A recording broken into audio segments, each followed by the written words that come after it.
to be able to have a party such as this, with such splendor, with such lovely friends and relatives here, some of whom I've known since I was a little pisher. Right, Lee?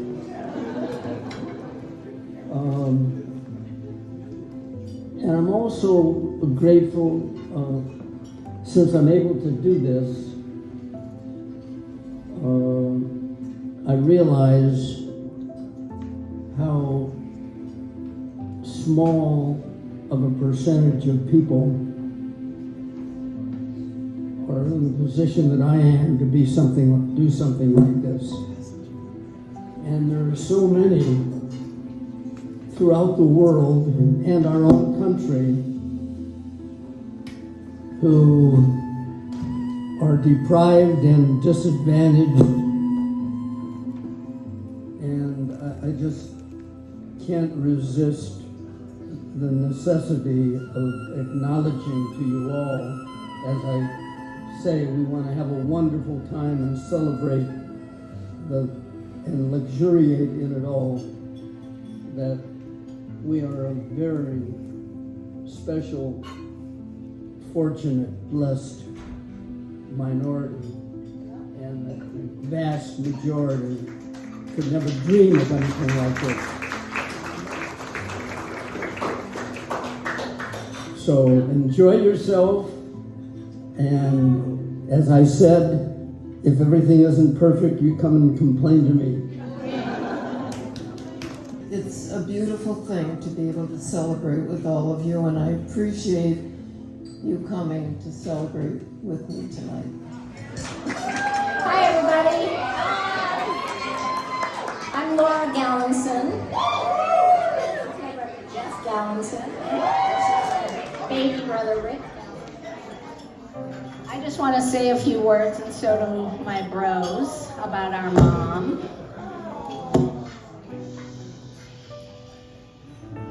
So I heard Herb and Mom both say the word grateful, and I'm going to tell a little story.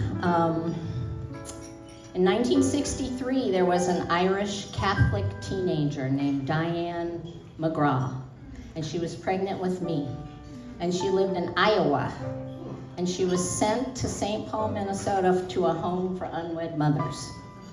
And in 1962, Mom and Dad applied to adopt a baby through Jewish Family Service in Minneapolis. And Diane McGraw had 5 months left in her pregnancy, and a miracle happened when I was born, because on the application she checked a little teeny box that said any religion could adopt me. And then I ended up being saved by Mom and Dad. And I've been incredibly grateful ever since. I put Mom through hell, and she stayed with me for the whole time. And then there's one little story I'll tell which sort of sums up our family and how we do things. Jeff and Rick and I were probably 1, 3, and 5. So Mom was about 28 years old. She had 3 adopted kids. And she hired pregnant teenage mothers to be our babysitters, so that they could see when they had their babies and gave them up what our healthy family looked like. And that is pretty much how the Glickman Gallinsons roll. And I'm so proud to be your daughter.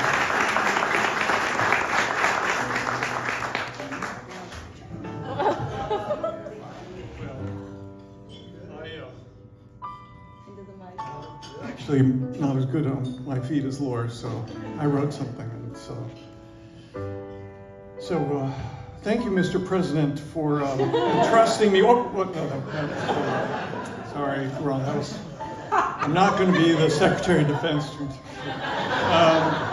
Here. Okay, this is it.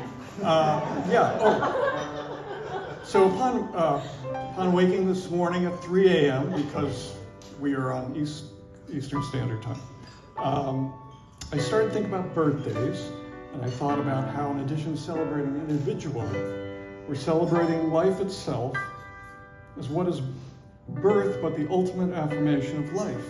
what is another trip around the sun but an opportunity to reaffirm life and to give thanks, there's that word again, for having been granted more time to spend with the ones we love. So in the spirit of thanks, I'd like to offer some. First, to Herb. Herb, thank you for this wonderful shindig. Yeah. It's a really fabulous party. And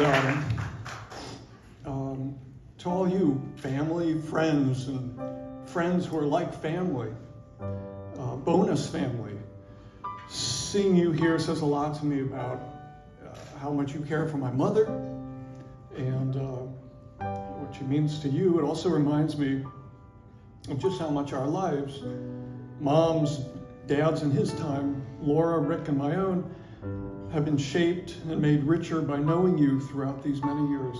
So thank you all for being present in our lives and for being here tonight to celebrate this happy occasion. And now, Mom, it's no secret you're turning 85. It's in the invitation. You're getting up there. But here's the thing.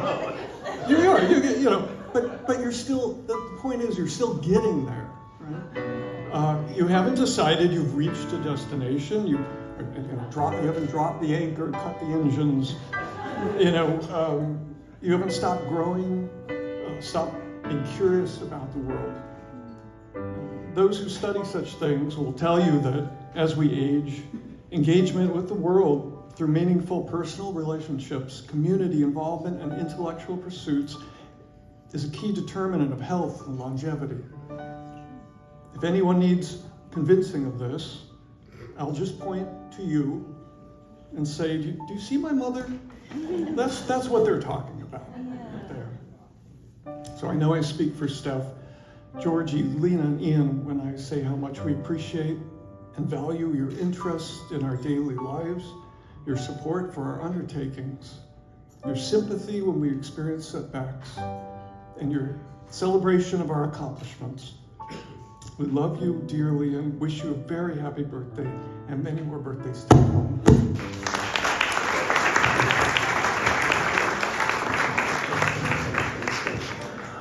I always hate following my brother because I feel like I'm listening to my dad give a speech. It's really amazing and touching, and I love it. He's great too. You were wonderful, and a lot of the sentiments that both of you shared, I know it was in my speech, but I'm not going to read it now because it's exactly what you're saying. But seeing all the people here and the family and friends, and the love that we're showing you by showing up and spending so much time traveling to get here for you, it's a real testament to who you are and how much we love you. And for my family, Jeannie and the kids, the gratitude and love we have for you, it's evident that everybody else shares the same feeling towards you. You're an amazing mother, and I am so lucky, as you were saying, how we're adopted, that we got you as our mom and raised us with all the things and opportunities and love that you had to give. We're so fortunate, and we love you, and happy birthday.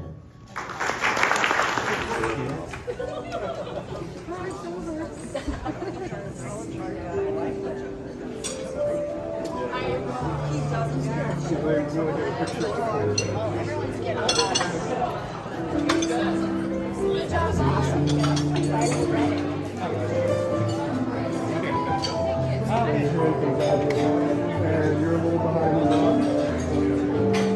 And you do this smile.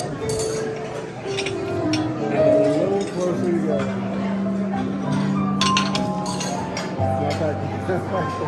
Right, there you go. There you go. Hold on, we got. Okay. Elaine, lean forward. Good. Okay, snuggle in. Nice. Good. Snuggle tighter. Okay, good. One more. Okay, good. Okay, thank you.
It's time for happy birthday.